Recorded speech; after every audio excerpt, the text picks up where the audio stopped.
नमस्कार। विकलांग साथी ट्रस्ट के दिव्यांगम चैनल पर मैं फौजिया खानम दिव्यांगम साप्ताहिक समाचार लेकर हाजिर हूँ। सप्ताह के प्रमुख समाचार। 5 राज्यों में चुनाव प्रक्रिया शुरू। चुनाव आयोग ने चुनाव कार्यक्रम घोषित किया।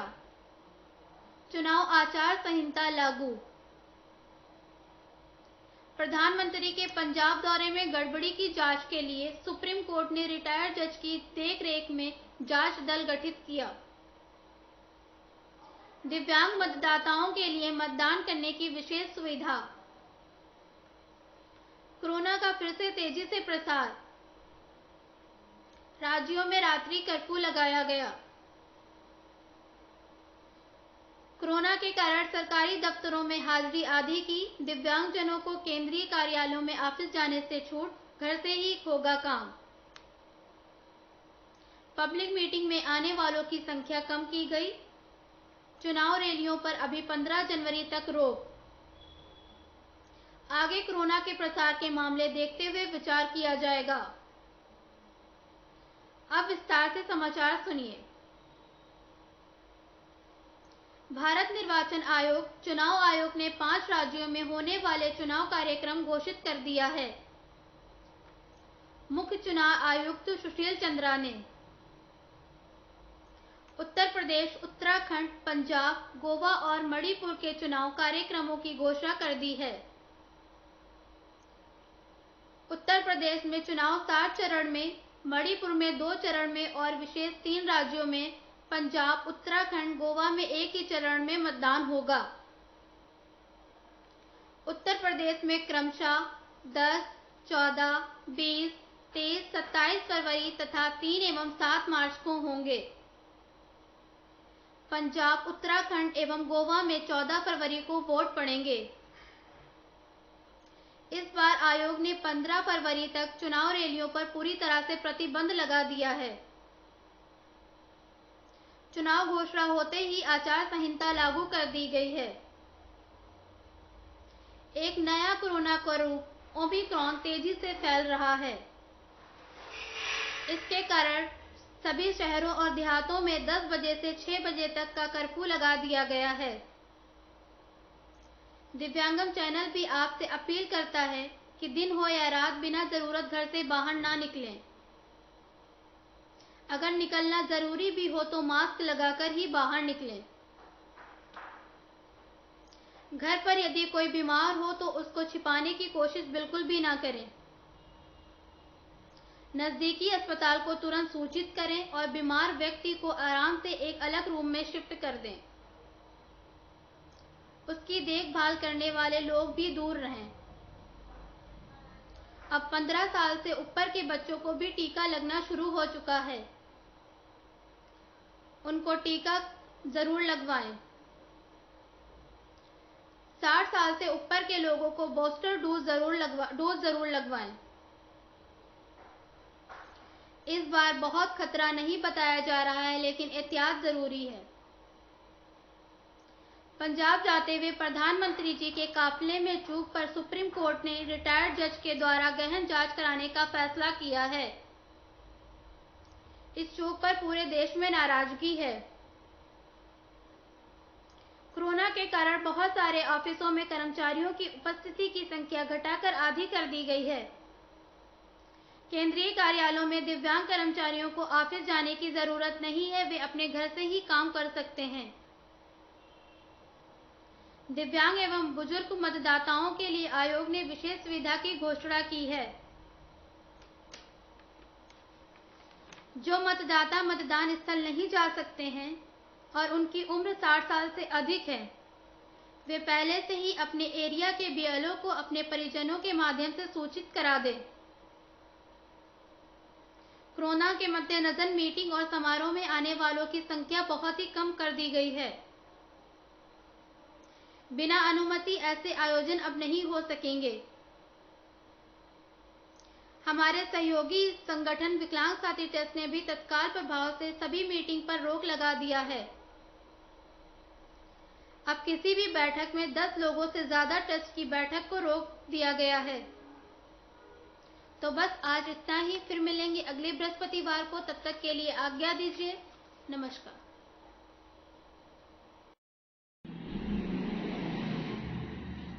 मित्रों नमस्कार। अभी आपने फौजिया खानम से समाचार सुने। आज के समाचारों का मुख्य आकर्षण चुनाव की सूचना है और चुनाव की सूचना में चुनाव के कार्यक्रमों की घोषणा एक लोकतांत्रिक देश में एक पर्व की तरीके से मनाया जाता है। अब अभी तक तो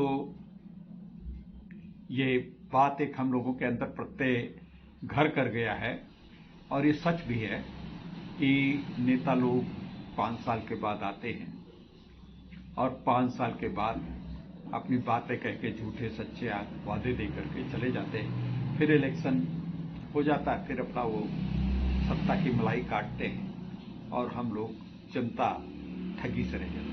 लेकिन नहीं, अब ये मानक बदल गए। अब सोशल मीडिया का युग है। अब इनकी भी जवाबदेही तय होती है और इस जवाबदेही को तय करने वाले प्रतिनिधियों को चुनने का दायित्व तो हमारे ऊपर होता है।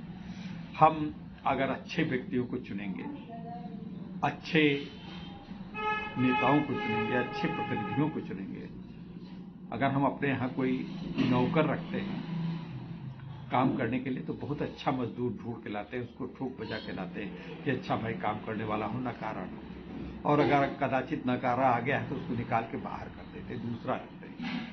तो ऐसे ही हम अपने लोकतंत्र की व्यवस्था के संचालन के लिए अपने सेवकों को चुनते हैं। जन सेवक कहे जाते हैं, जनप्रतिनिधि कहे जाते हैं। प्रतिनिधि कह लें, सेवक कह लें, जो भी कह लें। हमारे तो प्रधानमंत्री जी अपने को प्रधान सेवक कहते हैं। सही बात है, प्रधान सेवक कहलाना ठीक उचित है। लेकिन प्रदेशों में मुख्यमंत्री हैं, प्रधानमंत्री हैं केंद्र में, तो इनका जो चुनाव होता है हम लोगों के द्वारा होता है। हम लोगों के सरोकारों का इनके द्वारा घोषणाएं होती हैं। इनके द्वारा बताया जाता है कि हम ये करेंगे, वो करेंगे, ऐसे ऐसे घोषणा पत्र आते हैं। अब कितना करते कितना नहीं करते ये तो हमारा और आपका आकलन करने का दायित्व तो है। अब इस बार चुनाव आयोग ने थोड़ी सख्ती भी बरती है। कोई किसी के झूठे चरित्र हनन नहीं कर सकेगा। एक ऐप भी निकाल रहा है।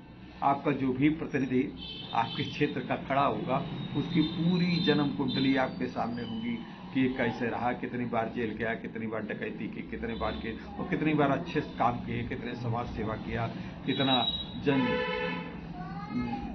सेवाओं में उसकी भागीदारी रही, कितना विकास कार्यों में उसका योगदान रहा, कितना लोगों के साथ खड़ा हुआ और कितना अहंकारी है। ये सब चीजें आपको जज करना है और ऐप पे जो चुनाव आयोग को आ रहा है उससे भी आप देख सकते हैं। अब रही बात बहुत लोगों की, अब समस्या ये है कि बहुत दिन से, जब से हमारा भारत देश स्वतंत्र हुआ है तब से उसके बाद हम जातियों को केंद्र में रख करके चुनाव करते रहे। ये फला जाति के हैं, फला संप्रदाय के, फला। अब मुझको लगता है, बल्कि हमको लगता है और आपको भी लगता होगा, ये जातियां और संप्रदाय बिल्कुल हटा के अलग बात करनी चाहिए। विकास की बात करनी चाहिए, राष्ट्रीय अस्मिता की बात करनी चाहिए, राष्ट्रीय गौरव के संरक्षण की बात करनी चाहिए, जो समाज में समरसता पैदा कर सके, हिंदू मुस्लिम में एकता कर सके, क्रिश्चियन में एकता कर सके, सिखों में एकता कर सके, अनुसूचित जातियों को जो अपने साथ लेकर के चल सके, जिनको समरसता के भाव से रख सके, जिनके साथ कोई द्वेष भाव न रह जाए, पूरा भाईचारा जो स्थापित करने का एक मापदंड जो दल, जो पार्टी करे वही सबसे अच्छी पार्टी मानी जाती है और उसी को हमको अपना समर्थन देना चाहिए। अब लेकिन मान लीजिए समर्थन देने के लिए तो हम तैयार हैं, तत्पर हैं। अब उस दल विशेष नहीं, कोई भी दल हो, चाहे जो भी राजनीतिक दल हो, मैं नाम तो आज किसी का नहीं लूंगा, वो राजनीतिक दल ने अगर, वो तो बहुत अच्छा है, सब कुछ है, लेकिन उसने अपना कोई प्रतिनिधि बड़ा खराब तय किया है, खड़ा किया है, उसके ऊपर समाचार अनाचार के, भ्रष्टाचार के और डकैती के ये सब चीज आरोप हैं। तो चाहे जितनी वो पार्टी व्यक्ति अच्छी हो, लेकिन अगर उसके प्रतिनिधि ही ऐसे चुनने जा रहा है, चुनने के लिए आपके सामने रख रहा है, तो वो निश्चित रूप से आप उसको वोट मत दीजिए, चाहे जिस दल का। और हर दल से ऐसे अच्छे, ऐसे बुरे, अच्छे भी लोग आएंगे, खराब भी लोग आएंगे। और सभी दलों का एक सिद्धांत है कि राष्ट्र सर्वोपरि, देश सर्वोपरि। जो देश को सर्वोपरि नहीं मानता, खाली अपनी जाति को सर्वोपरि मान के चलता है, उसको आप कतई वोट न दें। जो संप्रदायों को बांट करके वोट मांग रहा हो, उसको बिल्कुल वोट न दें। हमें वोट उनको देना है जो देश को, जो समरसता का भाव, जो भाईचारे का भाव बना सके, उनको देना। सांप्रदायिक ताकतों को हमको कतई वोट नहीं देना, चाहे जिस दल की। सांप्रदायिक बात जो करें उनको नहीं देना। हमको धर्म के सिद्धांत पर वोट नहीं देना। लेकिन हाँ, सांस्कृतिक धरोहरों के संरक्षण के लिए जो दल, जो भी समाज है, जो अपनी अस्मिता की बात करें, उनके तरफ हमको रुझान करना ही होगा। भारत हमारा बहुत पुराना देश है, हमारी बहुत पुरानी सभ्यता है, और उस सभ्यता को अपने बचाव, उनका रखरखाव, उनका संरक्षण करना हमारा दायित्व है। और उस दायित्व के लिए हमें आगे बढ़ना ही होगा। अब दूसरी बात आती है कि जातियों, संप्रदायों पे तो हर दल वोट मांग रहा है, लेकिन किसी विशेष, जैसे दिव्यांग समाज है, दिव्यांग समाज के लिए प्रमुखता से कोई वोट नहीं मांगता है। हाँ, अब जैसे कुछ दलों ने अपने कोई ब्राह्मण सम्मेलन कर रहा है, कोई जातियां सम्मेलन कर रहा है, इन सबसे हमको क्या लेना। किसी ने कोई दिव्यांग सम्मेलन किया है? नहीं किया। दिव्यांगों की बात कोई किया? नहीं किया। हाँ, कुछ दलों ने दिव्यांग प्रकोष्ठ बनाए हैं, वो अपनी अपनी बात कर रहे हैं। उनकी बात कितना दम है, कितनी सत्यता है, इस बात को हमको परखने की जरूरत है। हमको उनकी लफाजी में नहीं आना है कि ये कर देंगे, वो कर देंगे, वो कर देंगे। अभी तक आपने क्या किया है? तो ये सब चीजें देखना है, और इन सब चीजों को देख करके हमको बड़ा समझ बूझ करके अपने दिव्यांग समाज को एक सूत्र में पिरोना होगा। हम पूरे प्रदेश की बात नहीं कर रहे हैं, हर एक अपने अपने विधानसभा क्षेत्रों में जो व्यक्ति, आपको अपने क्षेत्र का व्यक्ति जो बहुत अच्छा लगे, किसी भी दल का हो, उसको वोट आप करिए, और उससे कहिए कि आप हमारे दिव्यांग सरोकारों पर कितनी बात करेंगे। और ये परखने का भी आपका समय है कि देखिए कि वो खाली लफाजी नबाक रहा हो, आपको बेवकूफ बनाने के लिए ना आए। नहीं, हम सब आपको, जैसे आपको कह दे आकर के आपको हम 5,000 रुपये महीना पेंशन दिला देंगे, बिल्कुल झूठ बोल रहा है, बिल्कुल ही झूठ बोल रहा है। ऐसा कोई कर ही नहीं सकता, कोई भी दल नहीं कर पाएगा, कोई भी नहीं कर पाएगा, न करेगा। हमको जो ठीक ठाक बात करे, जैसे अब हमारी 500 से 1,000 पेंशन हो गई दिव्यांगों की, जो गरीब दिव्यांग, और एक तो मैं जो सक्षम दिव्यांग हैं, आर्थिक रूप से संपन्न व्यक्ति हैं, उनको तो दिव्यांगों की पेंशन लेने की बात भी नहीं सोचनी चाहिए। तो ऐसे लोगों को हमें ये प्रयत्न करना होगा कि हम जो है आगे से ये प्रयास करें, आगे से ये देखें कि कौन व्यक्ति हमारा वास्तव में हितैषी है, कौन नहीं हितैषी। तो मित्रों, आपको हमारे दिव्यांगम समाचार कैसे लग रहे हैं? हमारे समूल रूप में आपको हमारे जितने सीरियल्स आ रहे हैं, जो क्रमशः हम लोग मोटिवेशनल दे रहे हैं, कहानियां दे रहे हैं, इनको आप कैसा आपको पसंद आ रहा है? अभी हम कुछ और प्रारूप परिवर्तन करने जा रहे हैं, थोड़ा सा परिवर्तित किया भी था, लेकिन फिर कोरोना का प्रारूप आ गया है, तो इसलिए उन पर थोड़ा सा नियंत्रण किया है। और चलते चलते मित्रों, एक बात बहुत है, कोरोना को हल्के में मत लेना। ओमिक्रॉन जो ये आया है, ये हल्का नहीं है।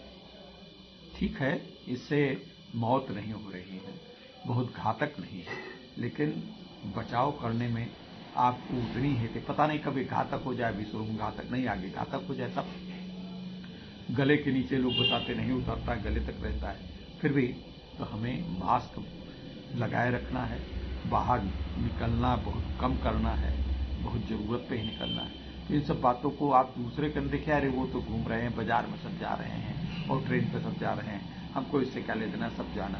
ना ना ना ना, आपको लेना देना है। हर व्यक्ति को, चाहे दिव्यांग हो, स्वस्थ व्यक्ति हो, सकलांग हो, कुछ भी हो, आपके घर पे हो, बूढ़ा हो, जवान हो, सब कुछ, बच्चे हो, सबको ही करना है। और अपने बच्चों को आप टीका लगवाइए, 15 साल से जो ऊपर हैं सबको टीका लगवाइए। और 60 साल से ऊपर मेरे ऐसे लोग हैं, उनको बूस्टर डोज लगवाना चाहिए। हमें भी 15 फरवरी के बाद बूस्टर डोज लगवाना है। मेरी भी उस परिधि के अंतर्गत मैं आ रहा हूँ 15 फरवरी के, मैं लगवाऊंगा 15 फरवरी को। तो मित्रों, आज का बस यहीं तक। अच्छा, अपने पत्र जरूर लिखते रहें, आप अपने कमेंट जरूर लिखते रहें, सब्सक्राइबर बढ़ाइए, वॉच टाइम। अच्छा, जब देखते हैं तो आप लाइक पूरा देखते हैं सब कुछ है, लेकिन लाइक पे आप टिक नहीं लगाते, जिससे होता क्या, हमारे लाइक कम होते जाते हैं। और जब इसका लाइक होते जाएंगे, अच्छा खासा पैसा आएगा तो हमारे दिव्यांगों के हित में लगेगा। तो मित्रों, बस आज इतना ही। नमस्कार, फिर मिलेंगे अगले बृहस्पतिवार को। फौजिया को जरा उत्साहवर्धन कीजिए। नमस्कार।